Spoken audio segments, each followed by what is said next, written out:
एतिकी सुंदर देखा जाए जे समस्ते मते कहती प्रसन्न बदन लोकनाथ कर सुंदर पणिया सहित कंठटा सुंदर थिला ओडिशा रे पाला गाउथिली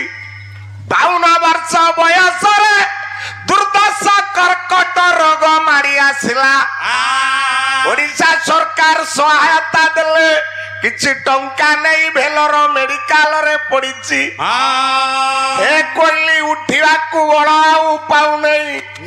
जो कंठरे गीत गाई आनंद दउथिली से कंठ मोर आउ नहीं